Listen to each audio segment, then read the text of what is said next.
compatibility kompleks yang memang untuk fungsinya membawa atau memegang si antigen gitu loh, sehingga diketahui bisa untuk respon imun selanjutnya. Juga ada sel-sel imunitas. Nah, namun pada yang semester 1 di blok biomedik 1 itu limfoid organ itu. Jadi maksudnya apa ya? Fokusnya pada histologinya ya, dari limfoid organ baik primer maupun yang sekunder ya. Jadi siapa aja limfoid organ primer, adik-adik udah hafal dan tahu ya di semester 1 ya.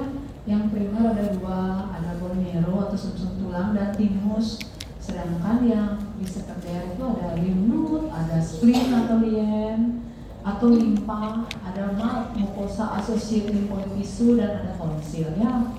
Itu pembagiannya berdasarkan primer dan sekunder gitu ya. Nah, kenapa sih dia disebut primer? Kenapa disebut sekunder?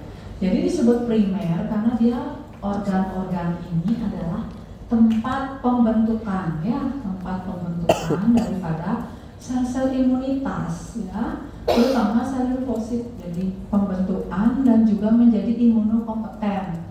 Jadi apa dok imunokompeten itu? Ya kayak adik-adik nih kalau keluar dari fakultas dari program studi pendidikan dokter, kompetensinya apa? Dokter umum yaitu sama, dia juga kompeten nanti si sel-sel imunitas itu setelah dia dibentuk dan dididik di organ limfoid yang primer ya. Untuk thymus dia akan mendidik si sel limfosit T, sedangkan bone marrow adalah limfosit B ya. Jadi bone marrow membentuk membentuk sel B dan sel T, tapi sel B sudah imunokompeten di bone marrow, sedangkan sel T untuk mendapatkan imunokompetennya harus bermigrasi ke organ thymus. Di thymus itulah dia dididik menjadi sel T yang kompeten. Nah, thymus nanti adik-adik perlu, atau bone marrow itu perlu adik-adik apalin struktur histologisnya. Dan semua organ yang sekunder itu yang lagi 4 itu juga struktur histologisnya itu yang di blok biomedik 1 ya, saya udah kasih ya. Nanti supaya yang lainnya dapat di semester yang berikutnya biar enggak banyak yang sekarang udah padat, atau mau semuanya? Ya. Terus yang sekunder ngapain aja dok? Ya, kalau setelah dia dibentuk dan imunokompeten di sini, kan dia beredar tuh ke darah ya, di darah beredar. Nah, suatu saat bisa nih ada adiknya, temannya atau kita lah jatuh gitu kan, luka kakinya kan, kok bengkak di selangkangan kakinya. Nah, kenapa gitu? Karena di situ ada lymph node ya, atau kelenjar getah bening, salah satu organ limfoid. Kok bisa bengkak di sana dok? Ya karena di sanalah tempat sel imunitas itu bereaksi atau bertemu sama antigen yang masuk, antigen kuman yang masuk lewat luka tadi gitu loh. Selain pada lokasi lukanya juga bisa bengkak di organ limfoidnya. Nah, limfoid sekunder ya itu udah kemudian tempat dia bereaksi, di tempat dia dibentuk lagi setelah dewasa. Kalau yang primer itu pembentukannya waktu dia masih di fetus loh, masih dalam kehamilan loh ya. Sedangkan sekunder itu tempat dirombak, dibentuk lagi seperti di spleen atau tempat bereaksi. Itu seperti di lymph node, di tonsil itu tempat bereaksi mereka si limfosit, sel-sel imunitas dengan antigen itu yang di sekunder ya. Yuk kita lihat. Nah ini juga ada pembagiannya ya, ada pembagiannya, dia berkapsel, ada sebagian berkapsel, ada yang tidak berkapsel. Jadi untuk histologi kalian harus tahu ada istilah kapsel itu ya, jadi jaringan ikat isinya. Khusus untuk limfoid tissue itu adalah jaringan ikatnya adalah retikular ya. Jadi dia adalah jaringan ikat retikular. Apa itu jaringan ikat retikular? Dia masih atau bagian dari jaringan ikat kolagen ya. Masih adik-adik pasti terkenal sama kolagen, sering dengar ya. Nah untuk yang biru-biru ini lokasi yang organ limfoid primer ya. Yang lainnya seperti tonsil, kemudian ada di aksila nih. Nah, sekarang udah di kedokteran, jangan bilang ketiak ya. Itu di ketiakmu, biar lebih keren di aksilanya gitu. Ngomongin bener gak? Siapa yang suka bersihin aksila dari rambut-rambutnya? Suatu saat pernah dia kayak sakit, nyeri, agak bengkak. Oh, ternyata di situ ada lymph node-nya, organ limfoid sekundernya di situ. Ya, di situ tempat bereaksi antara kuman yang masuk lewat luka dengan sel imunitas ya. Terus ada juga yang sekunder itu adalah limpa ya. Terus apalagi backspare, ini udah banyak yang ada di mouth, mucosa associated lymphoid tissue. Nah, itu yang sekunder ya. Jadi sel imunitas kita kan tidak bahas, jadi organnya lah yang kita bahas. Mana bone marrow ya kan, ini bone marrow. Nggak waktu sekarang di tulang panjang kita udah besar gini masih terproduksi sel-sel imunitas di bone marrow, tidak. Tapi waktu masih fetus ya, kalau sekarang sudah fungsinya digantikan oleh organ limfoid sekunder seperti limpa gitu ya, atau res reticuloendothelial system. Nah, ini asal muasal sel imunitas kita itu dari bone marrow juga, dari sel hematopluripotent hematopoietic stem cell ini ya. Oke. Baik, kita ke histologis pertama dari bone marrow atau sumsum tulang ya. Jadi sumsum tulang ada dua, ada red marrow atau sumsum tulang merah dan yellow ya. Yang merah itu yang pada newborn adik-adik, disitulah ada hemopoiesis aktif, adiposa atau sel lemaknya sedikit. Jadi sekarang, aduh, lemakku banyak nih, gelambir nih ngomongnya setelah di kedokteran, masa adiposaku banyak gitu. Jadi sel lemak namanya sel adiposit ya. Terus yang yellow nih yang banyak nih yang adiposit, malah inaktif in hematopoiesis ya. Oke, histologi daripada bone marrow atau sumsum tulang adalah stroma. Ini apalah nih, ada stroma. Apa itu stroma dok? Ya kayak kerangka ya. Kerangkanya apa? Jaringan ikat nih, retikular atau reticular connective tissue. Apalah juga ini ya? Kita nemuin berbagai macam sel. Di sini deh sel imun kita temukan sel-selnya. Ya selain makrofag ada juga limfosit. Macam-macam ini sebenarnya, ada sel hematopoietiknya dan sinusoid kapiler. Adik-adik kan sudah lewat blok kardiovaskuler ya kan? Jangan ngaku enggak. Jadi ada vaskuler, adik-adik dikasih kuliah ada pembuluh darah arteri besar, sedang, kecil, kapiler gitu kan?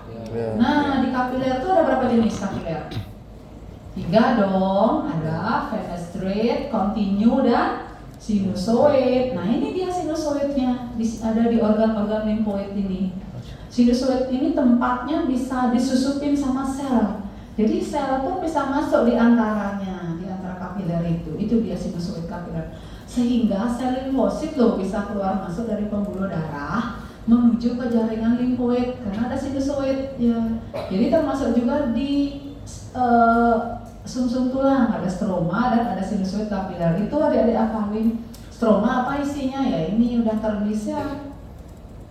Nah ini histologisnya. Yang merah-merah ini adik-adik ini yang banyak ada sel-selnya, yang stromanya. Nah adipositnya ini, sinusoidnya mana? Ini ada petunjuknya. Sinusoid, blood sinusoid. Adipositnya lihat kan tidak terlalu banyak. Coba kita bandingkan sama yang yellow. Nah ini yellow. Oh, banyak lubang-lubangnya. Jadi sudah nggak aktif lagi dia hematopoietiknya ya. Nanti ini juga kita melihat di slide tulang ya. Ini compact bone ini ya. Jadi pada kita dewasa ada begini bentukannya, bukan bentuk hemopoietik aktif ya. Bone marrow-nya. Jadi tadi histologis bone marrow terdiri dari stroma dan sinusoid kapiler. Udah ya. Lanjut kita ke timus. Jadi timus secara histologis kan pertama lokasi di mediastinum. Terdiri dari 2 lobus. Masing-masing lobus terdiri dari, kalau kurang jelas karena saya nampaknya juga kurang jelas melihat di sini, adik-adik bisa lihat langsung nanti di laptopnya atau di PC-nya atau di gadget masing-masing. Terdiri dari lobulus. Nah ini lobulus adik-adik, lobulus kayak pulau-pulau, bahkan di tengah ini lobulus namanya. Yang masing-masing lobulus terdiri dari bagian luar kortek dan bagian tengah medula yang lebih terang ya, kortek medula. kenapa ini bagian korteknya gelap gitu dok? Iya, karena di situ ada sel limfosit yang masih muda atau timositnya. Jadi timosit kecil-kecil ya yang belum aktif, yang nanti perlu dididik ya. Pendidikannya itulah yang menyebabkan dia banyak yang nggak lulus, sama seperti adik-adik misalnya, tapi bisa remedi. Sedangkan kalau sel timosit di kortek dididik, dia dikenalkan, ini loh selnya kamu, jangan kamu reaktif sama sel dirimu. Tapi ada yang masih galak, tidak toleran atau intoleran. Nah yang intoleran itulah dia apoptosis dia. Kalau dia sudah di apoptosis, mati dia. Bukan remedi, sudah mati dia. Jadi dari 100 sel yang masuk, cuma 5 aja yang lolos ke medula. Sehingga nampaknya di kortek itu gelap, banyak selnya, sedangkan di medula terang. Karena sel yang lulus cuma 5%. 95% selnya mati karena dia reaktif. Jadi sel yang lulus di medula itulah yang nampak agak terang begini. Ya, yang sudah siap imunokompeten untuk dibawa ke peredaran darah. Oke, untuk membedakan nanti di semester 3, ini adalah proses-proses di semester 3 saya terangkan. Saat ini sudah tidak menurut ya, atau kasihan juga karena banyak sekali ya. Biar adik ngerti dulu di posisi organ limfoid mikroskopis atau histologi dulu. Nah, bagian kortek yang saya sampaikan tadi banyak nih sel-sel yang kayak anggur nih loh. Ini sel timosit atau limfositnya yang masih muda ya. Jadi di sini akan membentuk namanya blood thymic barrier, sama dengan blood brain barrier, sama dengan blood testis barrier. Nah, namanya proses pendidikan, sama dengan di ruangan kelas ini ya. Ada tembok kan? Kalau misalnya nggak ada tembok, kita bisa berbaur dong sama yang pendidikan di sebelahnya. Nah, itu juga terjadi pada timosit di kortek. Nih ada temboknya, adalah sel epithelial retikular tipe 1, 2, 3. Yang membuat sel ini si timositnya bisa dididik. Nah, sehingga nanti yang lolos cuma sedikit nih sel-sel yang lolos. Di sini di kortek ada temukan sel epithelial retikular tipe 1, 2, 3, sedangkan di medula ada yang 4, 5, dan 6 di sini ya. Untuk tanda karakteristik timus, blood thymic barrier akan dibentuk oleh blood, yaitu endotel pembuluh darah, basa lamina, dan bagian timiknya epithelial retikular tipe ya 1, 2, 3. Nanti kalau saya tanya nih, berikut ini adalah manakah berikut ini yang bukan sebagai pembentuk blood thymic barrier? Udah tahu berarti ya? Ya, tuh ya. Oke. Di medulanya ada tanda karakteristik adik-adik ini. Ini yang gede ini satu adalah epithelial retikular tipe 6 yang mengalami degenerasi yang disebut dengan Hassall Corpuscle ya.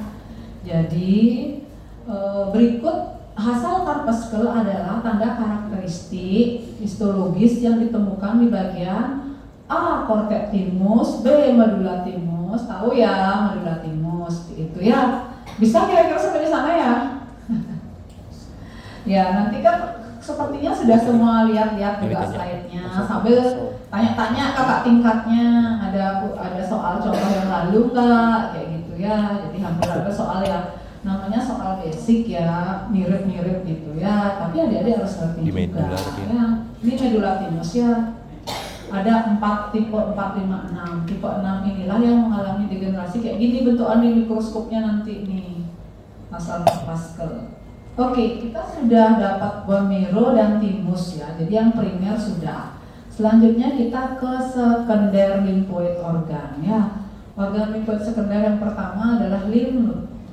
Jadi lymph node ini yang paling banyak ada di seluruh tubuh tadi kan. Terus kalau misalnya naik sepeda jatuh bengkak di selangkangan ya, lymph node ini yang tempatnya tempat dia apa namanya bereaksi si antigen dengan antibody itu ya. Nah, di sini adik-adik melihatnya nih, ada kalau tadi timus ada lobulus dan ada kortek medula, di lymph node kita menemukan bagian kortek, kemudian bagian parakortek di tengahnya dan bagian medula. Nanti masing-masing harus diketahui, lumayan nih. Tanda-tanda tadi kan di timus apa, di medula timus ada Hassall Corpuscle, terus di lymph node apa aja? Di korteknya lymph node ada apa?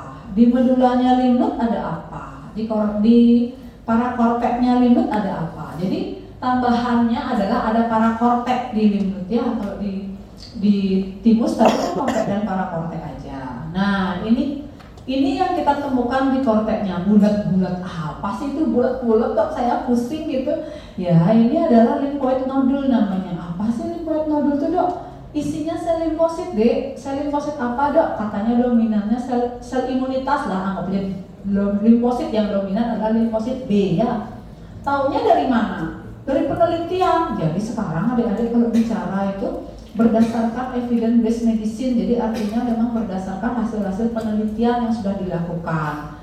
Atau saya tadi nanyanya sama ChatGPT dok, boleh nggak? Boleh, tapi harus bijak. Bijaknya dalam hal apa? Setelah kamu nanya, kamu tanya lagi, tolong berikan saya reference jurnal atau textbooknya. Dikasihlah reference jurnalnya, habis itu tanya lagi, kita cek lagi gitu loh jurnalnya, jangan terima aja. Orang sekarang memang ada teknologi sangat berkembang pesat, adik-adik kita harus bijak menggunakannya, kita harus menggunakan, kalau enggak kita kalah dong sama orang lain. Menggunakan tapi dengan bijak, jangan sampai kita mendapatkan informasi yang salah gitu ya. Oke. Kemudian di tengah-tengah ini ada PC. PC ini parakortek. Apa yang ditemukan dok di parakortek? Ditemukan adanya high endothelial fenula, yaitu fenula khusus tempat keluar masuknya sel limfosit ya. Itu ada di lymph node juga.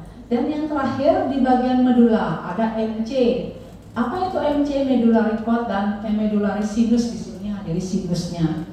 Ya, coba kita satu-satu pelan-pelan ya. Jadi ini korteknya kalau skematis enak adik-adik melihatnya nih bulatan-bulatan. Kok bulatannya tengah-tengahnya ada terang kok? Iya, ini namanya germinal center. Germinal center yang banyak itu menunjukkan selnya aktif di sini. Sedangkan kalau yang ini gelap aja berarti ini mungkin aseptik keadaannya, kurang banyak ada antigen yang memapar seperti itu. Ya. Kemudian ditemukan di kortek yang limfoid nodul tadi ya, yang bulat-bulat. Sedangkan yang kedua, di bagian kedua di parakortek yang saya bilang tadi ada HEV ini, high endothelial fenula. Tempat dia nyelusup gitu loh si sel imunitasnya ke limfoid organ. Karena sel imunitas kan beredar di pembuluh darah tuh. Nanti kalau ada infeksi baru dia menuju ke limfoid organ untuk bereaksi, sehingga di situ terjadi inflamasi. Inflamasi sama dengan radang ya, sekarang bahasanya sudah di kedokteran. Aduh, kalau pasien saya bilang ini dok, anak saya sakit tenggorokan, radang nih dok, radangnya dok ya, coba dicek dok. Saya malah diperintah sama pasien, coba dicek dok, ini radang nggak? Sekarang adik-adik ngomongnya ini inflamasi terjadi gitu. Jadi inflamasi, tanda-tanda inflamasi salah satunya adalah bengkak, bener nggak? Kan kalor, rubor, dolor, nanti adik-adik dapat di inflamasi nanti tersendiri. Nah, salah satunya sel-sel imunitas menuju ke tempat terjadinya getak reaksi itu ada di limfoid organnya ya. Nah, melalui apa dari pembuluh darah itu menuju ke limfoid organ? Ini dah high endothelial fenula, ada fenula khusus di mana fenulanya kuboid bentuknya endotelnya, ini kuboid sel endotelnya. Sedangkan ini kan yang fenula khusus kan bentuknya squamous atau pipih ya. Kemudian terakhir di medulanya lymph node ada medullary cord dan medullary sinus. Nih cordnya, titik-titik ini. Apa isinya cord nih? Adanya sel reticular. Apa isinya yang sinus? Sinus masih ingat nggak? Kalau di anatomi sinusnya apa? Sinus maxillaris itu apa artinya? Ruangan atau rongga. Itu sama juga cavity ya, isinya fluid ya, sinus fluid ya. Di sini dia. Nih, isinya cairan isi sel gitu, limfosit, makrofag ya tuh. Hafalan sih ya, kalian kan jago udah pasti ngapal nih baru tamat SMA ya, lihat mas saya kan ya, saya kan udah usianya ya, aging misalnya kalau ada sesuatu yang baru agak sulit saya. Kalau adik-adik ini lah masih sedang sinapnya sedang bagus-bagusnya, makanya pakai untuk informasi yang baik-baik sebanyak-banyaknya ya. Nah, selanjutnya ada limpa atau lien atau spleen ya. Dia ini adalah organ limfoid terbesar, letaknya di mana? Kanan apa kiri? Abdomen, itu gampang baca di kiri ya. Nah, karakteristik dari spleen atau limpa apa? Ini pulpa merah dan pulpa putih ya. Nanti kalau saya ada pertanyaannya begini ya, berikut adalah pulpa merah dan pulpa putih adalah tanda karakteristik histologi yang ditemukan pada organ limfoid berikut, yaitu A. limpa, B. lymph node, epididymis kayak gitu pertanyaannya modelnya bisa ya. Gampang dong gitu. Ya kita lihat apa di white pulp atau white pulp atau di pulpa putih. Jadi ada central artery, ini terima dulu ya Dek ya biar gampang ya. Kok bintik-bintik soalnya pas saya susah nerangin adik-adik karena ini pembasaran kecil. Harus kita perbesar, ada CA, ada arteri di sini namanya central artery ya. Nih central artery, kemudian ini white pulp keseluruhan, terus ada periarterial lymphatic sheath pulps. Apa itu? Itu adalah kumpulan sel-sel imunitas terutama sel T yang ada di sekitar central artery. Kemudian ada juga nodulnya, nih nodul itu yang tadi udah bilang sel B dominannya. Nah ini apa sisanya? Sisanya adalah RP, red pulp nih. Apa pulpa merah isinya apa? Splenic sinus S dan splenic cord ini korda banyak ya. Nah kita akan bertahap ya. Splenic cord, splenic sinus ini apa isinya? Ini hafalan juga ya. Ayo kita melihat asli skematis dulu ya. Skematis dulu lah. Nih ini kan adik-adik lihat yang putih ini yang abu-abu nih adalah pulpa putih ya. Mana dok? Arteri centralis nih yang kayak selang nih dah. Arteri centralis ya. Kemudian ada arteri di luar ini ada yang abu-abu mengitari arteri centralis itu pals. Terus ada yang putih ini adalah lymphoid nodule gitu. Itu udah pulpa putih ya. Sedangkan pulpa merah mana ya? Di luarnya ini pulpa merah segini ya. Ada sinusoid nih, splenic sinus maupun yang korda. Korda itu di luar sinusoid itu adalah termasuk pulpa merah ya. Di sini maksudnya sirkulasi yang tertutup misalnya nih ya. Kan arteri terminalis cabang terakhir daripada arteri centralis nih nyambung dia langsung sama sinusnya. Sedangkan kalau yang open kebuka dia nih di sini nih, kebuka ujungnya ya. Ada sinus yang nyambung tapi ke cordnya dia ya. Tuh. Nah, ini lebih enak lagi nih lihatnya. Tapi yang di belakang nggak saya nih yang pendek lehernya gini saya lihat. Jadi di arteri centralis kan gini nih, ini arteri centralis. Terus ada titik-titik biji anggur nih. Inilah sel imunitasnya, sel limfosit T banyak di sekitar nih. Pals namanya periarterial lymphatic sheath. Terus ini baru lymphoid nodulnya. Ini sel B banyak di sini. Ini masih pulpa merah. Nah sisanya ini udah pulpa putih. Ini pulpa putih. Ini sisanya pulpa merah ya. Ini splenic sinus dan splenic cord ya. Nah, lanjut kita ke MALT ya, mucosa associated lymphoid tissue. Namanya mucosa, berarti dia ada di seluruh mucosa. Jadi ada gundukan sel radang atau kumpulan sel-sel imunitas yang ada di mucosa. Mucosa itu kan terdiri dari epitel dan tunica propria. Ya, ini dia mana dia dok? Ini dia selnya, ada L limfosit, ada makrofag. Ini sel imunitasnya. Ini dia yang disebut dengan MALT. Nah di atasnya dia ini ada M sel mukosa menerima antigen. Begitu diterima antigen oleh sel M, dibawa langsung ke sini ke sel-sel imunitas yang ada di bawahnya atau MALT nih, sehingga bisa diproses lebih baik daripada nanti antigennya mengenai si epitel ini loh, rusak nanti sel epitelnya. Ya, ini maksudnya MALT-nya ya. Kemudian tonsil. Nah selanjutnya tonsil ini adik-adik semua punya ya. Semua pernah amandel ya. Saya bilang amandelan. Amandel itu adalah istilahnya masih awam ya. Itu sebenarnya adalah tonsil palatin yang mengalami inflamasi atau tonsil palatin yang meradang. Inflamasi ini ya, palatin. Dia ada di rongga mulut, nah, sama dengan lingual juga ada di rongga mulut. Sama-sama ditutupi oleh epitel berlapis pipih, tidak menanduk. Bahasa bekennya apa? Stratified, squamous, non-keratinized epitel. Kalau epitelnya berlapis pipih menanduk ditemukan pada apa? Kalau menanduk di mana? Sudah dapat nih kemarin integumen ya, pada kulit, di epidermis kulit itu yang berkeratin ya. Kalau masa di rongga mulut kita berkeratin sih enggak kan. Makanya ini. Terus apa dong Mbak bedanya palatin sama lingual? Bedanya ini ada struktur yang namanya crypt. Cryptnya ini pada palatin dalam dan bercabang, sehingga di mana muara kelenjar ludahnya tidak ada di dasar crypt. Dan jadi kotor dia kripnya, makanya dia mudah terjadi inflamasi atau meradang di sini. Sedangkan yang di lingualis kripnya itu pendek dan dangkal. Nah, bagaimana dengan yang faringika? Yang faringika ada di saluran nafas dia, sehingga epitel yang menutupinya adalah epitel ciliated pseudostratified. Apa itu? Berlapis semu bersilia gitu ya. Tuh. Nah, ini nih kripnya adik-adik. Nih berlekuk dalam. Ini palatin, ini tonsil palatina. Ini dia organ limfoidnya yang bulat-bulat nih. Ternyata di sini agak saru ya, saru. Tahu apa saru? Ini nih, bulat-bulat nih dari limfoidnya. Apa sel-sel imunitasnya ya. Nah, ini faringika.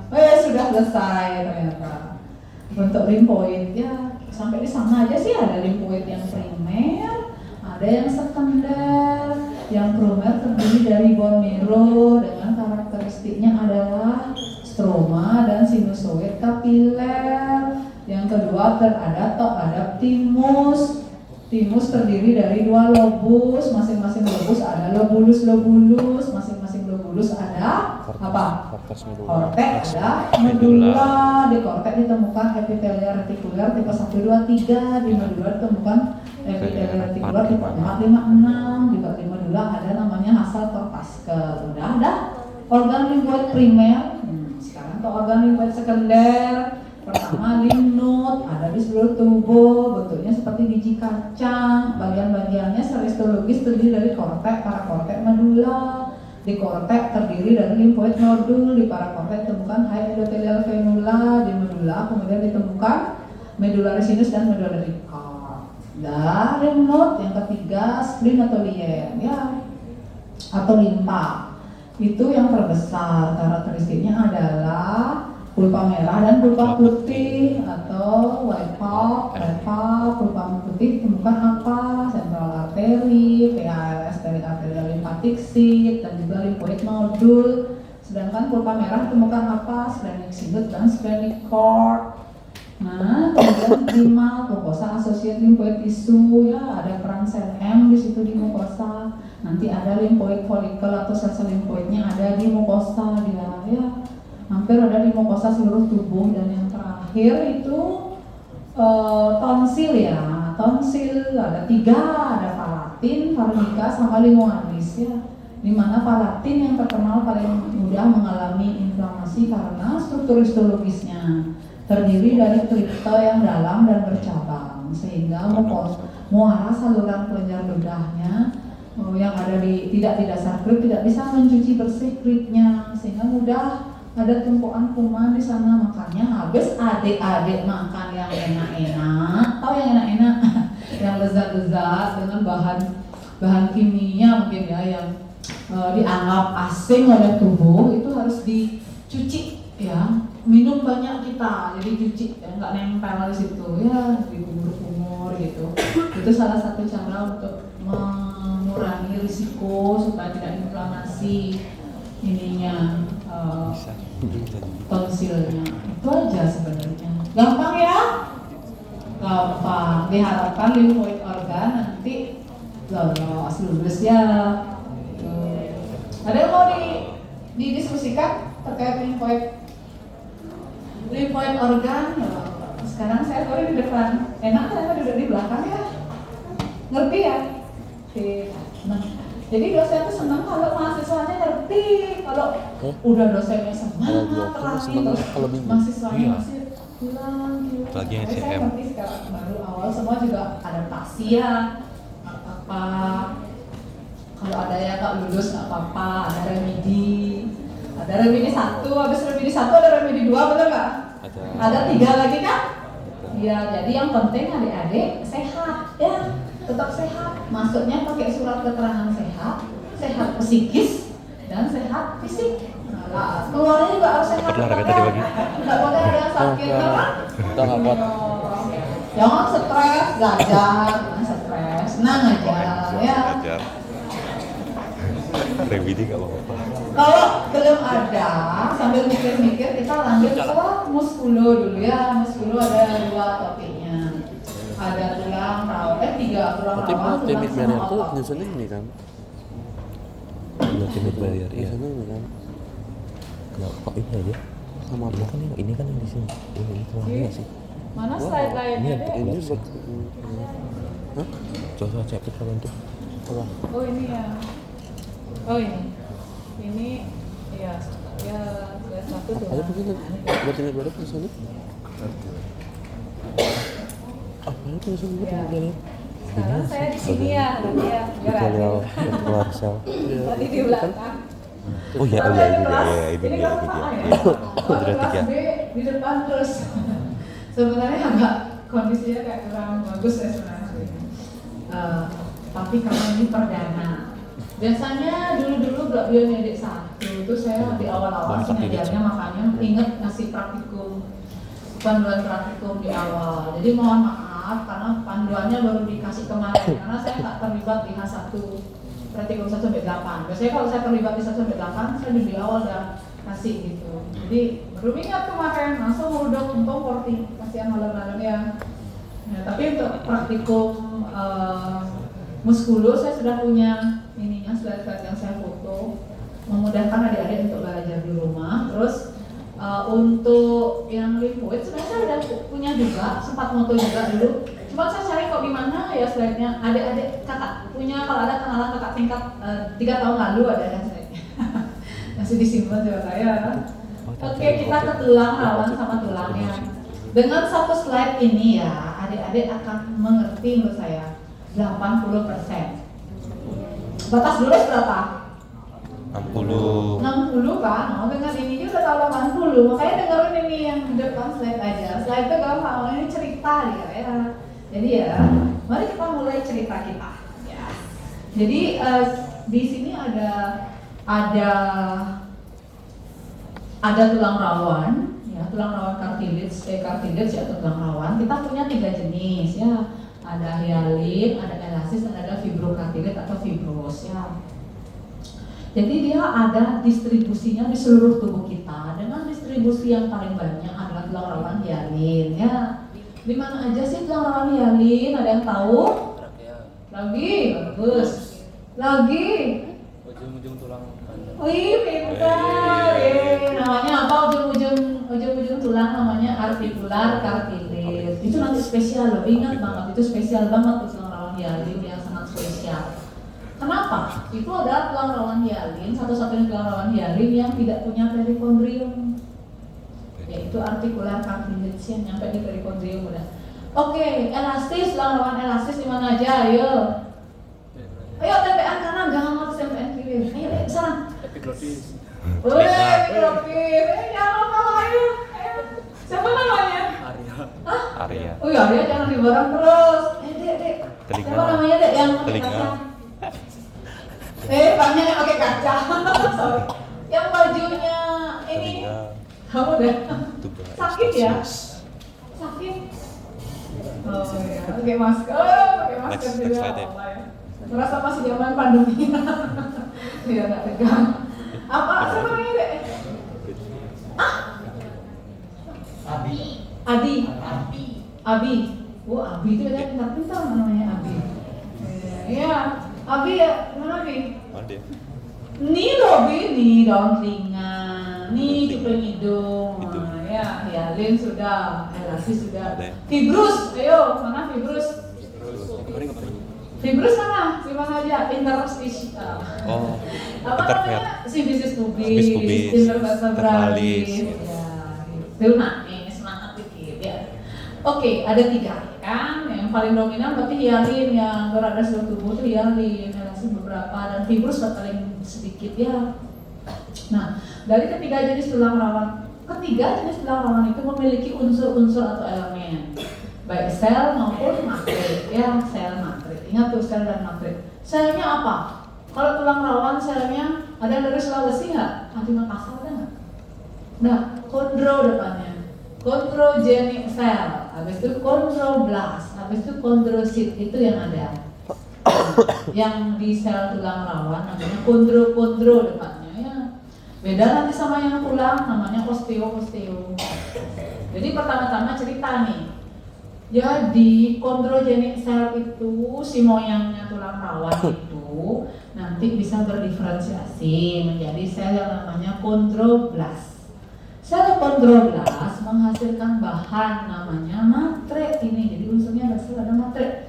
Jadi si matre itu dihasilkan oleh si sel kondroblast ya. Matre apa yang dihasilkan? Ada dua jenis matre, yaitu matre yang berbentuk, yaitu bentuknya sabut-sabut tadi, ada kolagen, ada elastis. Kolagen pun ada dua, ada tipe 1, tipe 2, itu yang dominan pada tulang rawannya. Nanti yang mana di tipe 1, yang mana di tipe 2 ada di slide yang berikutnya. Kemudian sel menghasilkan matre yang berbentuk dan tidak berbentuk.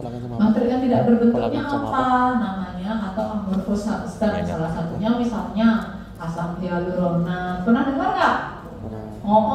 Harus itu harus ada juga GAG, glikos aminoglikan. Jadi pernah nggak? Saya mau beli ini ya bahan hyaluronic acid di sini.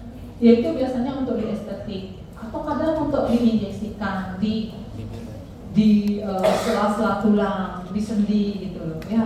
Itu kenapa? Itu matre sebenarnya yang kita butuhkan. Sebenarnya bisa disintesis oleh tubuh kita. Kenapa? Kita butuh bahan-bahan itu dari luar, yaitu saat kebutuhan tubuh kita meningkat, di mana sintesis dari tubuh kita tidak bisa ditingkatkan. Butuhlah kita suplemen atau bahan-bahan dari luar itu. Sebenarnya dari makanan ada. Itu aja tulang rawannya tuh ayam gitu kalian rebus kaldunya, itu kandungannya udah lumayan ada matre tersebut yang ada hyaluronic acid itu ada. Ya. Nah, setelah dia menghasilkan matre, siapa tadi menghasilkan matre? Kondroblast. Ya, setelah dia menghasilkan matre, dia terbenam dalam matre yang dia hasilkan. Berubahlah namanya menjadi kondrosit atau site. Jadi kondrosit terletak dalam suatu ruangan atau rumah yang kita sebut dengan lakuna. Nah, dalam lakuna itulah dia bisa membelah dari satu kondrosit menjadi 2, jadi 4, jadi 8, 2/4N. Itu namanya mitosis. Pembelahan akibat mitosis dari si kondrosit menimbulkan suatu pertumbuhan yang kita sebut dengan pertumbuhan interstisil. Ya, udah nyampe di sini, dari sini ceritanya duduk ke sini. Ya, interstisil. Ya. Jadi berasal dari kegiatan mitosis daripada si kondrosit. Ya. Loh, kok ada lagi satu dulu? Growth yang posisional gimana? Nah, posisional ini bermula ceritanya dari adanya jaringan lekat yang ada di luar tulang rawan. Namanya perikondrium. Kalau di luar tulang namanya periosteum. Kalau di luar otot namanya perimysium. Gampang ya? Isi peri aja depannya, terus ikutin sama jaringannya. Os. Tulang rawan, kondro. Ya, apa? Mio. Pinter ya. Siapa ya? Arya. Nah, udah ingat saya. Kalau pinter saya cepat ingat. Ada. Ya. Abi juga pinter ya. Abi. Semua pinter. Kan semua diseleksi maksudnya. Ya. Pinter itu relatif deh. Mau belajar nggak? Ya dipakai untuk kebaikan Anda. Itu yang utama. Ya. Oke. Nah, nanti saya sudah nyampe di pembungkus jaringan ikat pembungkus kondrium atau tulang rawan, perikondrium. Di inner layernya perikondrium kita nemu nenek moyangnya si tulang rawan, yaitu sel kondrogenik. Dari kondrogenik akan berdiferensiasi jadi apa? Kondroblast. Dari kondroblast menjadi kondrosit. Oh, udah pinter semua ya, udah bisa. Itu jadi berasal dari kegiatan aposisional, itu berasal dari kegiatan sel kondrogenik, diferensiasi sel kondrogenik yang ada di inner layer daripada perikondrium. Nah, ini berarti udah selesai kan tulang ini udah 80% kan, karena lagi 20% di slide-slide yang berikutnya.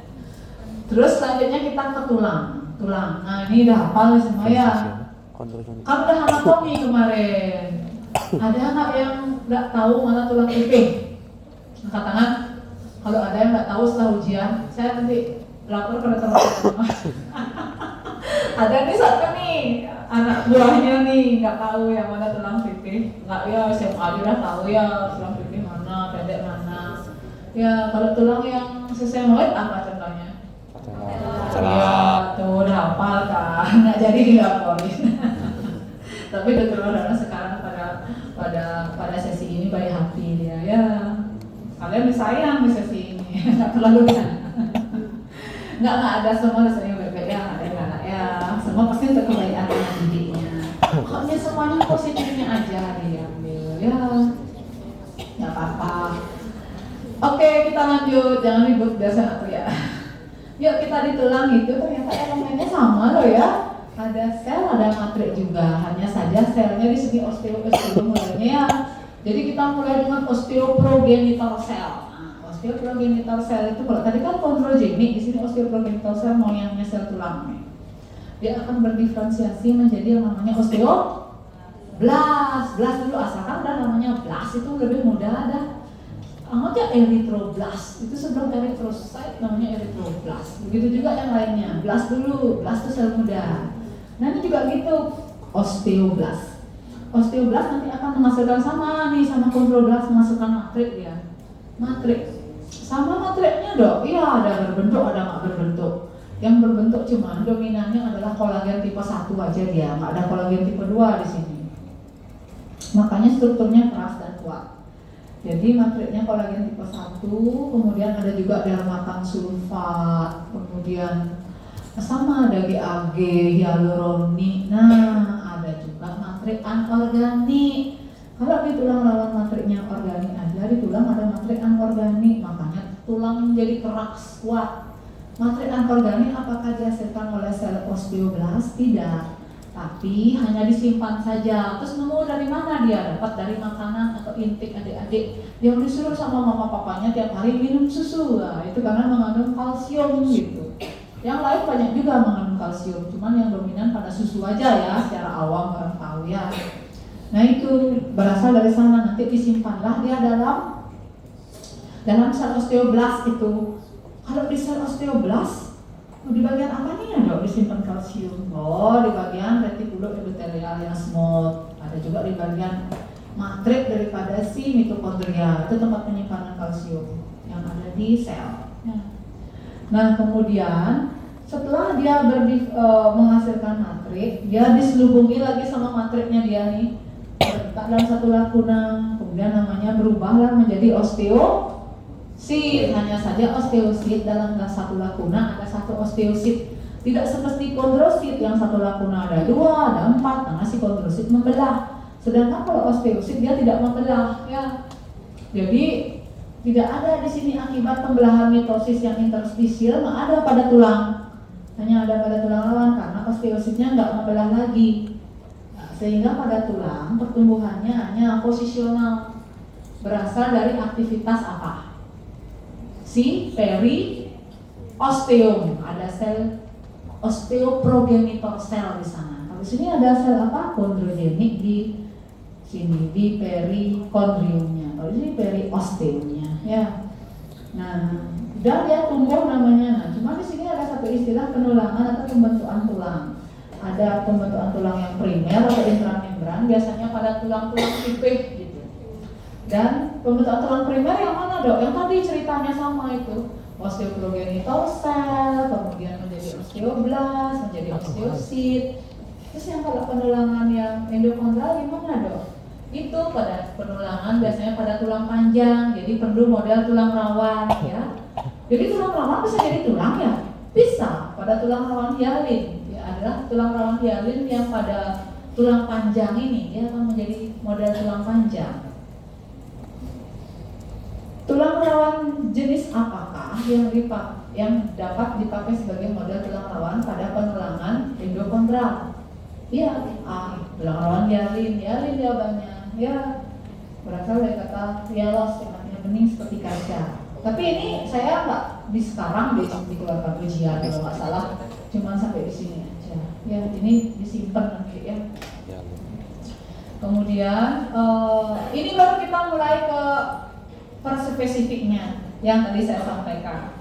Elemen selnya apa aja, nama-namanya ada di sini. Di sini ada matrik-matriknya dia, kemudian membentuk teritorial dan interteritorial, ini istilahnya.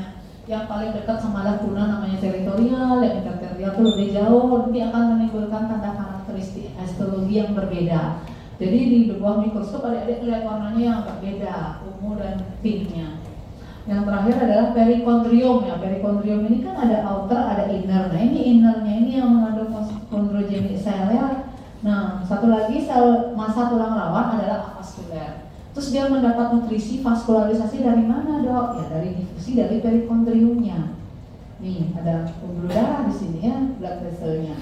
Nah namun tidak semua jenis tulang rawan hialin elasis fibrus, jadi tidak ketiganya itu memiliki perikondrium. Tidak ada perikondrium pada fibrus dan juga pada articular cartilage. Articular cartilage kan jenis yang hialin tadi ya. Iya, dia tidak punya. Terus dapat dari mana makanan? Karena ada di sekitarnya di sendi, yaitu cairan sendi atau sinovial fluid ya. Tuh. Nah ini nih sudah ditampang nih ketiga-tiganya nih. Ada yang elastis, ada hitam-hitamnya karena sobat elastisnya khusus. Terus kalau yang elastis apa dok matriknya? Matriknya ini dia, ada kolagen tipe 2 dan elastis sabutnya. Sedangkan kalau yang hialin ini kolagen tipe 2 aja. Sedangkan kalau fibrus kolagennya tipe 1 sama dengan tulang ya. Ya kita lihat yang hialin. Ini adalah sel kondrosit adik-adik ya, ini yang satu nih. Kemudian ini kayak kelompok isogen ini yang sedang membelah ini sudah masih nempel dia lakunanya. Oh ini masih ada dalam satu tempat dia ada dua ya. Nah lakuna isogen grup. Kemudian kalau ini ada sahabat elastis yang hitam pakai pengecatan khusus von Giesen namanya. Sedangkan kalau yang fibrus adik-adik lihat nih kayak bergaris ya. Di sini adik-adik harus berimajinasi mulai ya. Imajinasi yang indah-indah tentang preparatif tubuh ini. Jadi di sini ada selnya berderet ya 1, 2, 3, 4. Ini sel kondrositnya. Terus kenapa dia mau berderet begini ya? Karena diantaranya nih loh, ada sabut kolagen tipe 1 yang bersifat keras dan kuat mendepres dia, sehingga dia teratur. Berarti diantaranya teman adik-adik ini yang ada sela-selanya ada sabut kolagen tipe 1 gitu ceritanya. Baru tempat duduknya ini kondrositnya berderet gitu ya. Tuh gampang kan? Nah ini interstisial sama positional growth ya. Nah karena tidak semuanya memiliki perikondrium, berarti hanya yang punya perikondrium aja yang bisa positional growth, benar kan? Karena positional growth itu memerlukan perikondrium dia, ada inner layernya mengandung perikondrium itu. Ya, kalau yang interstisial kan tadi sudah berdasarkan kegiatan mitosis dari insi kondrosit ya. Udah ada kebun. Ada yang mau tanyakan tentang tulang rawan? Lanjut ya.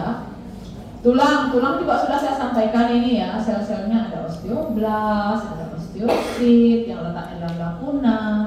Oh iya, si osteosit dalam lakuna itu dia punya juluran sitoplasma namanya prosesus. Sama dengan adik-adik menjulurkan tangannya dengan yang sebelahnya menjulurkan tangannya. Ketemu kan prosesusnya? Itu adalah untuk komunikasi sel. Nah, tulang itu kan terklasifikasi dok. Apakah sel tulangnya atau osteositnya nggak mati tuh kena kalsified? Enggak, karena dia dilingkupi lakuna dan prosesusnya ada kanalikuli. Dari kanalikuli itulah bisa komunikasi antar sel dan juga bisa itu vaskularisasinya, arteri, vena, nerve-nya masuk. Jika tadi pada tulang rawan itu secara divisi, kalau secara tulang lewat kanalikuli dia, ya. Di mana kanalikuli itu pada tulang kompak membentuk suatu sistem namanya Haversian system. Ya, nanti kita lihat bedanya. Nah, ada lagi satu nih tambahannya sel, namanya osteoklas. Dia intinya banyak. Dia sifatnya adalah untuk meresorpsi massa tulang. Jika si osteoblas menghasilkan matrik tulang, maka si osteoklas adalah meresorpsi matrik tulang. Malah dia banyak punya enzim-enzim litik yang meresorpsi matrik tulang ya. Tuh. Nah, matriknya tadi sudah ada ya, tambahannya adalah kalsium hidroksiapatit ini ya. Baca ya nanti slide-nya. Nah, ini kalau ada penampang melintang tulang panjang, kita akan menemukan osteoblas di pinggiran di tepi sini ya, di antara osteoblas itu kita akan menemukan osteoprogenitor cell. Tapi jangan harap adik-adik menemukan sel-sel bentuk kayak gini realitanya ya, ini hanya skema sistematis untuk membuat adik mudah mengerti ya.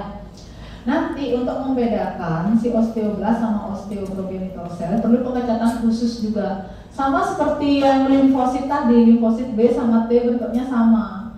Jadi perlu pengecatan khusus penanda selnya yang kita sebut dengan CD. Jangan sampai dibilang CD-nya selangkah dalam, enggak ya, tapi cluster of differentiation ya. Itu sel-sel, semua sel punya itu penandanya ya. Kemudian ini kan osteoprogenitor dan juga sel osteoblast. Nanti dia akan menghasilkan matrik, ini osteoid matrik namanya. Kalau adik-adik baca di buku ada osteoid matrik, itu adalah matrik organiknya yang nanti akan mengalami kalsifikasi menjadi matrik yang seutuhnya memang. Nah, terbenamlah dia selnya ke dalam matrik namanya osteosit ini, menyisakan ini kanalikulinya yang di dalamnya ada proses-prosesnya ya. Kalau ini osteoklastnya nih yang ada menghasilkan apa namanya? Enzim ya untuk melisiskan. Intinya banyak nih, osteoklast adalah makrofag tulang ya. Ada di sini yang kayak makrofag. Makrofag itu makan segalanya. Ada yang rakus. Kalau rakus dulu di angkatan saya disebut makrofag supaya ingat nama-nama sel gitu. Jadi dia banyak intinya, dia makan banyak. Kenapa dia makan banyak dibilang rakus ya? Misal nih kalau ada patah tulang, di situ kan ada perdarahan, ada bagian yang rusak. Si osteoklast yang tugasnya membersihkan, tukang bersih-bersih dia. Karena kalau tidak ada dia, nggak bisa proses selanjutnya, nggak bisa lagi akan terjadi fase proliferasi, pembentukan halus atau tulang muda, nggak bisa, ya, karena ada osteoklast. Dan harus seimbang kerja antara osteoklast dan osteoblast, ya, si pensekresi matrik maupun yang meresorpsi harus seimbang. Nah ini sudah juga saya sampaikan, kalau bagian-bagian kayaknya udah tahu ya, sudah pernah megang kemarin nanti anatomi epifisisnya, diafisisnya ya, yang dipegang pasti nggak mengandung epifisial plate lagi ya, udah enggak kan, pasti udah tulang seutuhnya itu ya. Kalau masih ada epifisial plate atau lempeng epifisis, berarti epifisial plate itu apa? Tulang rawan apa tulang? Tulang rawan, makanya pada epifisial plate itu adalah tempat tulang memanjang, tulang panjang gitu. Karena dia masih tulang rawan di situ. Kalau masih tulang rawan berarti kondrosit isinya. Kalau kondrosit berarti dia masih bisa bermimesis. Benar. Kalau sudah osteosit nggak bisa. Nah, di sini juga sudah ada istilah spongy bone sama compact bone. Sudah melihat juga kan? Sudah megang-megang juga kan? Ya, yang spongy dan compact bone. Jadi seluruh ini ada spongy, ada compact, cuman komposisinya yang beda. Di diafisis dengan epifisis beda. Di mana yang banyak spongy-nya, di mana yang sedikit gitu ya. Nah kemudian secara histologi kita kenal ada istilah primary dan secondary bone ya. Nah untuk spongy dan compact bone juga hampir mirip nanti sama yang primary dan secondary bone itu mikroskopisnya. Nih adik-adik tadi sudah saya bilang kanal Havertz nggak? Belum ya. Jadi kalau yang spongy bone itu kan ada kanalikuli tadi itu tidak beraturan dia, sedangkan kalau yang compact bone kanalikulinya membentuk suatu sistem namanya sistem Havertz. Tapi isinya tetap sama, ada arteri, vena, nerve, ada proses-prosesnya si osteosit gitu. Ya. Cuma membentuk suatu sistem yang teratur pada compact bone, di mana satu Havertz dengan Havertz lainnya dihubungkan oleh kanalis Foxman. Nah, ini. Terus tidak ada apa namanya ya, tidak ada di sini, tidak ada trabekula lagi, sedangkan kalau pada spongy masih ada trabekulanya, cavity-nya, banyak lubang-lubangnya, ini enggak gitu maksudnya. Yuk kita lihat yang imatur dan matur bone ya. Nah ini sebenarnya sama dengan intramembran atau yang imatur atau woven bone begini atau tulang primer begini adik-adik mikroskopisnya ya nanti. Dok, apa yang saya lihat ini ya? Pertama ada pulau tulang. Dari pulau tulang itu kan dibentuk dari osteoblast ya yang mensekresikan matrik, terus dia terbenam dalam matriknya, membentuklah dia pulau dulu. Setelah dia membentuk pulau, lama-lama menjadi trabekula atau jurai-jurai tulang. Nah, kalau begitu di mana letak osteositnya? Di tengah. Nah, terus di mana letak osteoblastnya? Di luar. Ini osteoblast masih bukan? Yang merah-merah itu ya. Yang terbenam namanya osteosit, terbenam dalam matrik tulang. Diperbesar itu, ditarik kelihatan dah osteositnya di tengah, yang merah-merah di pinggir itu adalah osteoblast. dan osteoprogenitor, karena kita tidak bisa membedakan yang mana ya. Tapi saya bilang osteoblas saja dulu karena dominan. Kemudian yang di sebelahnya nih, lihat nih. Nah, ini adalah sabut kolagennya paralel. Kalau di sini sabut kolagennya di mana-mana dia masih. Kalau ini paralel. Kemudian sudah membentuk sistem. Osteositnya mana dok ya? Ini titik-titik di luar ini. Ini kanal laversnya. Ya, ini yang matur bone. Nah, prinsip daripada pembentukan tulang adalah satu, ada diferensiasi sel. Setuju ya? Setuju. Apa? Dari apa menjadi apa? Ada di depan apa? Oh ya, ada sel mesenkim satu lagi ya sebelum si osteoprogenitor mesenkim bisa. Karena dia termasuk embryonal connective tissue. Sel mesenkim, osteoprogenitor menjadi osteoblas. Habis osteoblas jadi apa? Sit ya, lulus dah nih, masih tulang rawan ya. Saya juga nanti kalau mudahin itu soalnya gampang kan? Nah. Iya, terus ada bone matrix formasi. Jadi matrix tulangnya dari osteoid yang organik menjadi terkalsifikasi, benar ya? Akhirnya morfologi diferensiasi yang saya cerita tadi, pulau tulang, spikula, lalu jurai-jurai tulang, trabekula. Akhirnya pembentukan spongy bone, compact bone, lamelar. Lama-lama kan yang woven bone atau tulang primer menjadi tulang sekunder tuh. Nah ini ya sekilas saja ya, nanti makanya ini saya nggak, kalau ada ujian nih nggak kayak sekarang ini, cuman sekedar tahu aja. Ini kan penulangan yang original nih. Nah ini yang endokondral, ini baru perlu tulang rawan model ya. Nah ini kita lihat dulu gambarnya. Nih model tulang rawannya diambil, terbentuk dulu yang B kerak tulang atau polar bone, kerak polar bone. Karena dia tadi secara difusi tulang rawan itu dapat makan. Dia ditutupi nggak dapat makan, dia mati lah dia. Setelah dia mati, masuklah si osteoklas di sini masuk, sudah osteogenitat masuk, menimbulkan ossifikasi primer, pusat ossifikasi primer pada diafisis. Kemudian selanjutnya pusat ossifikasi sekunder pada epifisis, menyisakan suatu lempeng yang kita sebut dengan epiphyseal plate yang masih tulang rawan dan bisa untuk memanjang ya. Sehingga ada pertumbuhan tulang secara memanjang dan melebar. Kalau memanjang itu tadi di epiphyseal plate tadi ada 5 zona, ini nggak terlalu tidak ada kayaknya sekarang. Nanti di semester 4 ya, biar sisa nanti biar ada yang di semester 4 dapat. Masuk sekarang topiknya semua nanti udah nggak bisa diujiakan. Sekarang apa kurang ya? Sekarang tuh tambah sekarang aja ya. Iya, itu deh. Nanti aja ya, saya kasih juga.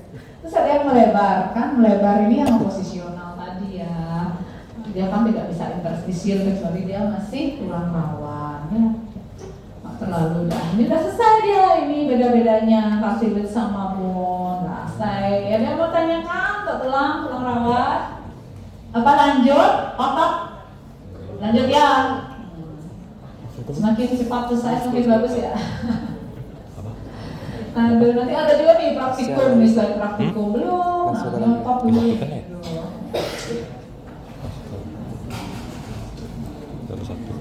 Adik-adik untuk otot ya saya batasi juga ya, adik-adik perlu tahu apa? Perlu tahu struktur histologi otot apa? Otot rangka atau skeleton muscle, kemudian yang kedua otot jantung, dan yang ketiga adalah otot polos. Itu aja, struktur histologinya aja. Untuk kontraksinya saya nggak rekam, maksudnya nggak. Saya keluarin ujian, saya tidak keluarin ujian gitu, nanti semester 4 ya dapat ya sama faal atau apa ya. Cuman agak seperti agak tahu-tahu. Ini istilah-istilah ya nanti harus diketahui nih. Di nomor A ada sarkomer, myofibril, muscle fiber, muscle fascicle, dan muscle skeleton. Kemudian ada triad. Kita mulai dari muscle fiber, jadi sel otot lurik itu muscle fiber, otot lurik itu fiber sel ototnya. Nanti dibungkus sama yang namanya endomysium. Kemudian gabungan-gabungan fiber itu membentuk fascicle atau fasciculus, muscle fascicle. Itu nanti dibungkus oleh perimysium. Nah, yang ketiga ada muscle skeletal akhirnya. Itu yang berkas otot itu ya, yang dibungkus oleh epimysium. Nah, nanti untuk otot skelet itu ada istilah namanya triad. ini ya. Triad ini adalah sarkoplasmik retikulum ya, yang T-tubulnya ada satu dengan dua lamina sisterna laminanya dua. Susunannya membuat dia disebut triad, 1 dan 2. Jadi kan 3, 1 T-tubul, 2 lamina sisterna. Sedangkan kalau yang yang B ini ada otot jantung, ada dia. Jadi 1 sister T-tubul, 1 sisterna gitu. Apa tuh dok? Itu bagian dia dari sarkoplasmik retikulumnya yang memang bisa mengandung kalsium tadi. Kalsiumnya untuk apa? Untuk nanti menggerakkan si aktin ketemu sama miosin sehingga bisa terjadi kontraksi gitu. Itu fungsinya kalsiumnya ya. Terus ada intercalated disc ya. Apa nih di otot jantung? Tautan antara satu sel otot jantung dengan otot jantung lainnya. Ini tanda karakteristiknya. Dan sabut Purkinje apa nih? Sama sel otot jantung juga, tapi mengalami modifikasi, memiliki kemampuan untuk mengantarkan impuls. Ya, nanti itu banyak. Yang penting tahu aja itu adanya di mana. Purkinje adanya di mana? Otot jantung apa otot lurik? Itu misalnya optionnya. Kan udah tahu di otot jantung ya. Sama yang terakhir yang dance body ini yang di otot polos. Dia kita satu-satu ya. Tapi kita masih mengacu pada histologinya aja ya. Ini baca aja istilah-istilah dari satu sel utama menjadi sel otot agak beda-beda. Yang tadi dia nih, ada sarkoplasmi, ada sarkolema, sarkosom itu mitokondria pada sel biasa. Jadi awal mula nih ya, awal mula ini yang tadi ya, endomysium. Nih awal mula daripada otot rangka skelet ya. Jadi ada namanya moyangnya. Kalau tadi kan moyangnya sel tulang itu belasnya apa? Osteoblast kan? Moyangnya ya ada yang mudanya belas kan, ini juga mioblast nih. Yang masih induknya lah, dianggap belas di sini induknya nih. Itu awalnya satu inti dia, satu sel satu inti. Nah fusi lah dia. Dulu ya, bukan sekarang ini kejadian, kecuali nanti. Nah, ini dulu nih dari fetus kan. Fusi lah dia bergabung memanjang dia sehingga bentuknya menjadi sel otot lurik itu atau skelet. Bentuknya silindris panjang dengan inti yang banyak karena berasal dari fusi beberapa sel mioblast banyak. Apakah semua fusi? Enggak, menyisakan sel satelit namanya. Jadi sel satelit ini masih berupa sel mioblast, tapi ada di bagian dalam lamina daripada si sel otot lurik ini. Nah, terus gimana kalau misalnya saya melakukan aktivasi perangsangan terhadap sel otot rangka saya kan suka nge-gym, itu jadi besar, hipertrofi. Hipertrofi kan, bukan hiperplasi, harus dibedakan ya. Hiperplasi tambah banyak, hipertrofi tambah besar. Nah, di sini dia hipertrofi karena regenerasinya dia sebenarnya minimal ini. Kalau regenerasi itu artinya dia tambah banyak. Duplicate itu nggak bisa, dia limited, kecuali apakah bisa, masih bisa. Tapi kalau ada injury atau luka, mau luka banyak di ototnya, baru biar bisa dia subnetnya. Nah, berproliferasi enggak kan? Ya itu. Jadi dia kalau ada perlukaan, dia untuk menyembuhkan luka itu, baru ini terinduksi si satelit ini menjadi sel tambah banyak sel ototnya. Gitu. Sedangkan kalau enggak, kalau misalnya nge-gym, angkat-angkat berat gitu, gede aja dia tambah besar gitu. Ya. Kalau dia tambah besar, apanya tambah banyak di dalamnya. Organelnya tambah banyak, mitokondrianya, atau disebut apa pada sel otot mitokondrianya? Sar kosong. Tadi kan ada istilah-istilah saya sudah ngapalin ya. Nah, dan ya, karena bentuk dia, nah akhirnya dia ini unit kontraktil daripada si otot polos, tapi kontraksi enggak ya, nanti saya nggak terangin kontraksi. Ada unitnya namanya sarkomer, di mana adik-adik mungkin akan tahu, ada pernah mendengar atau pernah baca adanya pita gelap, pita terang, light band ya, dark band itu ya, itu terdiri dari light dan dark band yang bersaling teraturnya bagus dan saling tidak bersilangan, tapi bagus susunannya. Itu yang disebut dengan sarkomer nanti. Sarkomer susunan yang beginilah yang tidak ditemukan pada otot polos. Terus apakah yang dark band, E-band yang adanya myosin aktin tidak ada pada otot polos? Ada, tapi tidak tersusun secara selang-seling gitu ya. Jadi dia oblik susunannya, jadi tidak memperlihatkan selang-seling, keluriannya nggak ada gitu. Ya. Yuk kita langsung ke histologinya. Bentuknya kan silindris tadi, nih bentuk silindris, kemudian inti banyak di tepi, itu dulu ya dipegang ya. Yuk kita buka yang silindris nih, sel otot yang silindris longitudinal. Harusnya di awal sudah diajarin potongan-potongan longitudinal dan transversal. Saat potongan longitudinal itu, nih ya longitudinal, itu adik-adik akan menemukan ya intinya banyak di tepi. Benar kan ya kalau longitudinal kelihatan begitu ya. Kemudian ini diastrenya. Terus saat dia dipotong transversal, berarti kita kebayang di longitudinal ini kita potong krak. Nah, berarti kan diameternya sama besar ya. Ya, diameter sama besar. Ini sangat penting karena pada si otot jantung dia udah sama-sama lurik juga, tapi intinya dia kan tidak banyak, tidak di tepi, ya, tapi di tengah. Kalau otot jantung saat dipotong melintang, otot jantungnya ada besar, ada kecil. Kenapa? Karena dia bercabang. Nah, saat dia nih body cellnya, ini cabangan sel yang lainnya, ada sini body cell, ini cabangan sel otot jantung lainnya dipotong. Kan ada yang besar dan yang kecil ya. Nah, untuk otot skelet atau untuk rangka, begini penampangnya dianggap sama dek. Itu dok ada yang kecil, itu gede. Kok nggak sama besar? Ini dianggap sama, harus diterima. Kan saya bilang harus belajar imajinasi. Yang begini ini dianggap sama, karena yang berbeda itu entar selain yang di otot jantung ya. Nah. Ini ya, saya mah udah, ini yang tetubul dan teriak, istilah teriak tadi udah ya. 1 tetubul dan 2 sisternanya. Ya, ini ya sebentar ya kita mau membedakan. Kontraksi enggak ya, kontraksi enggak. Iya, regenerasi udah tadi. Nah kita ke cardiac muscle ya, jadi dia bercabang, dia straight dan bercabang ya. Ada istilah intercalated disc yang merupakan tautan antara satu sel otot jantung dengan sel otot jantung lainnya ya. Kemudian intinya dia satu, besar, bentuknya oval di sentral ya. Yuk ini longitudinal. Ini ya, nanti ada satu slide yang isinya otot jantung, otot lurik, otot polos. Enak jadi dapat satu slide itu. Gampang ada belajarnya. Jadi di sini ada intercalated disc-nya. Kan intercalated adalah satu sel otot dengan otot lainnya ya. Nah ini coba lihat nih juga. Ini satu sel otot jantung ya. Ini satu sel otot. Ini bercabang dia di sini. Ini cabang. Ini satu sel otot. Nah, ini intercalated disc-nya dari sini mulai. Ini cabangnya. Dok intinya kok di sini dok? Ya karena kan bisa aja waktu longitudinal kena cabangnya kan bisa. Itu nggak harus bisa kena.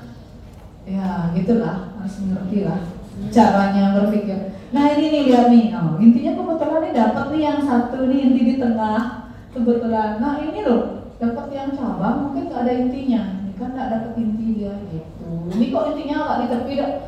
Emangnya bisa ya langsung jegrek gitu kan bisa aja dia kena yang merah agak gitu orangnya motong agak oblik gitu. Nanti kan ya, yang namanya di lapangan ya agak beda. Tapi lurik, nah sekarang untuk membedakan dia sama si otot polos nih di melintang. Kalau dia kan masih ada gelurik-geluriknya nih ya. Kalau otot polos nggak begini nanti. Padahal kan tidak sama besar penampangnya ya. Kita ke polos ya. Oke, sebentar. Sebelum ke polos kita ada ini yang tadi istilah-istilahnya di atrium, di ventricle, di Purkinje. Ini sel miosit juga ya. Cuma lebih besar dia ya. Lebih tebal. Ya. Regenerasi otot jantung hampir nggak bisa, karena sekarang masih ada penelitian tentang MSC, mesenchymal stem cell, yang mungkin akan adik-adik nanti tugasnya meneliti lagi lebih lanjut ya. Nah, siapa tahu ada yang mau jadi residen jantung gitu kan. Nanti dengan adanya modalitas yang stem cell kan, adik-adik lebih peluangnya lebih banyak, bagus untuk penyembuhan pasien. Yuk kita ke otot polos, adanya di mana? Saluran cerna, saluran reproduksi. Ya bentuknya gimana? Nih lihat bentuknya. gelendong, fusiformis, intinya di tengah satu. Begini dah dia susunannya. Yuk paling enak nih ngelihatnya. Saat dia potong melintang, deret. Nah kelihatan lagi nih, oh ini lah. Sama nggak kayak otot jantung? Sama kan? Tapi otot jantung ada titik-titiknya tadi tuh striae-striaenya. Yang otot polos enggak. Terus kalau yang enaknya dia ini kan oke, fusiformis gelendong gampang ini. Bedainnya. Jadi miofilamennya oblik tadi. Nah, di saat si otot skelet sama otot jantung itu ya ada troponin ya, ada troponinnya yang memegang kalsium, langsung terjadi induksi aktin miosin ketemu kontraksi gitu prinsipnya. Ada kalsium dipegang troponin terus menginduksi aktin miosin ketemu nih head polarnya tuh kepalanya tuh udah ada kontraksi. Nah, kalau smooth muscle nggak gitu, dia nggak ada yang troponin itu yang bantuin dia di sini. Kalau modulin yang megang si kalsiumnya, kalau modulinnya ini yang mau megang kalsium, menginduksi aktin dan miosin untuk berkontraksi gitu, ketemu jadi kontraksi ya.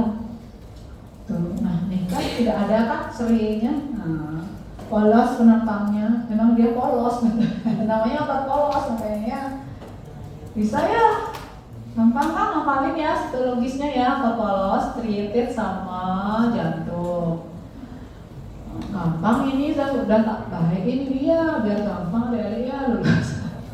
Pusing juga kok kalau bilangnya kalau banyak lulus kan, kirain senang sama kita ya.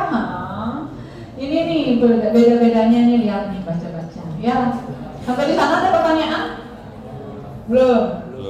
Ke praktikum lagi dikit aja.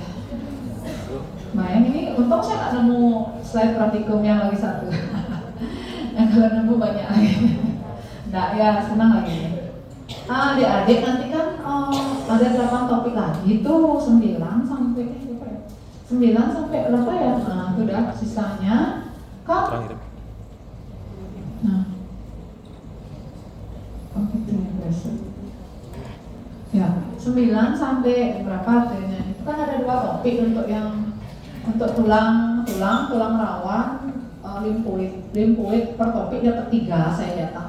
Limfoid dapat 3, entah ada tonsil, entah limpa, terus tulang sama tulang rawan dapat 3. Nah, 1 berarti tulang rawan, karena di satu slide tulang rawan itu, tulang rawan dan otot dapat 3.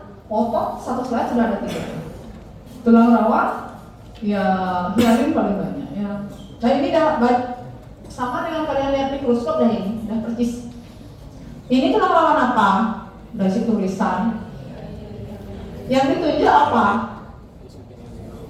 Isogenous group itu apa? Sel apa? Awas tak ingat ya. Depannya apa? Kondro apa? Kondrosit ya. Bukan kondroblas ya.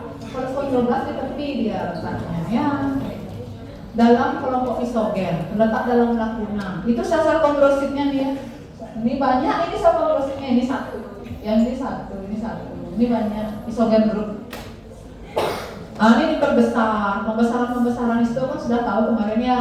Dari 4, 10, ya 440 gitu kan. Yang 100 nggak lihat apa. Kenapa? Perlu air yang bersih soalnya. Perlu minyak, perlu bisa melihat gitu. Nanti biasanya dipakai untuk diparasit. Bukan parasit cacing ya, kalau cacing nggak usah pakai mikroskop dari ada. Ya ini ya, besar nih, sel kondrositnya kosong dia karena larut waktu pembuatan preparat. Jadi kelihatan bolong-bolong itu intinya nih langsung. Ini dah selnya ya, lakuna ini dah selnya.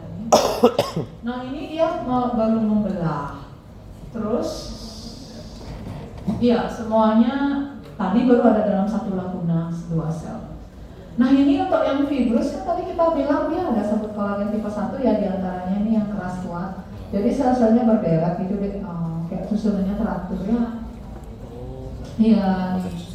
Ini 1, 2, 3 kondrositnya. Ini dia sabutnya gitu. Oh iya. Ini ya gampang nih, kalau udah hitam dia tulang rawan ya, elastis dah ya karena congestion. Nih ya. Ini ininya sabut elastisnya, sabut elastis nih. Diperbesar kosong-kosongnya larut ya kondrositnya. Ini dari kondriomnya di sini ya. Ini kondroblas di sini dan dia dekat-dekat nih kondrosit di tengahnya. tulang. Nah, untuk tulang, dua apa nih dok? Tidak sama sekali, tidak jelas. Nah ini compact bone-nya, terus ini bone marrow-nya, yang yellow marrow ya tadi ya, ingat lah yang kosong-kosong banyak adiposit. Nah ini dia. Yuk kita perbesar. Sebelum diperbesar, saya mau menebak. Nah, ini yang panjang-panjang ini adalah canalis Foxman. Yang titik-titik lebih besar ini adalah canalis canal Havers. Kok tahu? Saya yang moto, saya sih yang label, nggak jelas saya tahu. Ya, ini loh, ini Foxman-nya. Ini karena apa nih? Havers-nya gitu ya. Terus di mana osteositnya teori ya? Kan diperbesar lagi baru datang Havers. Foxman nggak datang ini osteositnya di sekitarnya. Adik-adik jangan harap ya dapat konsentris itu benar-benar terus gitu yang benar-benar titik konsentris nggak gitu ya. Karena kan ini orang makhluk hidup namanya, nggak mungkin kayak kotak-kotak emang tegel gitu. Nggak ya, ini dia osteositnya ya. Ini dia tadi yang yellow marrow-nya yang ada di positannya. Ya. Haversian. Ini gambaran, ini baru enak kalau belajar gini. Kalau mau di area yang begini, nah ini Havers, ini osteositnya, compact bone dia namanya. Karena praktikum adalah untuk mendukung pengetahuan yang sudah didapatkan di lecture. Yang penting dedek tahu aja, nggak usah stres ya. Dulu stres kakak tingkatnya dulu, apalagi zaman saya ada ujian gong kita. Tahu ujian gong nggak? Itu lagi enggak makanya banyak yang nggak lulus, kasihan ya. Saya juga awal-awal nggak lulus juga, baru-baru ya susah juga ya. Nah ini nih sekarang yuk intramembran, sorry biar cepet ya, intramembran primary ossifikasi. Ini kan ada pulau tulang ya, trabekula tulang ya. Berarti di trabekula tulang ini adik-adik harus menemukan osteosit di tengah-tengah, osteoblas di tepi ya. Ya nah, ini besar. Nah nih osteoblasnya, ini osteositnya. Intramembran dia masih berupa trabekula tulang. Ini osteoblas, entah osteoprogenitor, osteoblas dari sini benar osteosit ini ya. Karena bentuknya kayak epitel sama. Terus intramembran masih akhirnya endokondral. Ini yang endokondral. Ini epiphyseal plate ya topiknya. Berarti dia tulang rawan apa tulang? Rawan. Berarti ini kondrol atau osteo? Kondrosit yang berproliferasi pada fase proliferasinya nih. Jadi numpuk-numpuk dia kayak uang logam. Akhirnya dia diperbesar, zona maturasi, hipertrofi. Nggak keluar sih sama ujiannya biar tahu aja. Karena nanti nggak dapat praktikum lagi semester 4, biar pernah aja lihat. Nah, kan slide-nya juga udah ada di masing-masing ya untuk ingat-ingatin. Akhirnya setelah itu menjadi ossifikasi dia. Ini 6 zona atau 5 zona kadang di buku. Terus kalau kalian ini sekarang kira-kira masih punya epiphyseal plate nggak yang belum menutup? Masih ada nggak epiphyseal plate-nya? Udah. Saat puberti sudah mulai dia digantikan jantung sama tulang, ya. Tapi masih kalau misalnya yang cowok tuh masih, karena kalau yang cewek kan udah menstruasi itu sudah pubertinya udah lebih cepat menutup. Kalau yang cowok untuk menginduksinya bisa dengan latihan-latihan masih. Latihan fisik kalau masih belum menutup sempurna masih bisa ya 2 jam. Otot lagi satu lupa ya.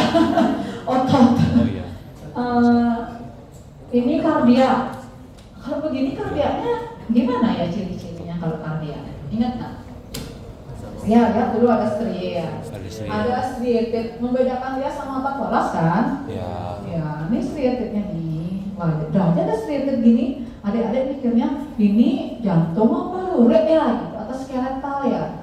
Adik-adik lihat terus tepi, intinya besar. Kok nggak di tepi dong? Oh iya ya nggak di tepi ya. Karena dia mungkin waktu dia motongnya dia nggak pas gitu. Harusnya ada yang di tengah. Nah ini yang di tengah dong. Kalau ada yang nemu di tengah, sudah.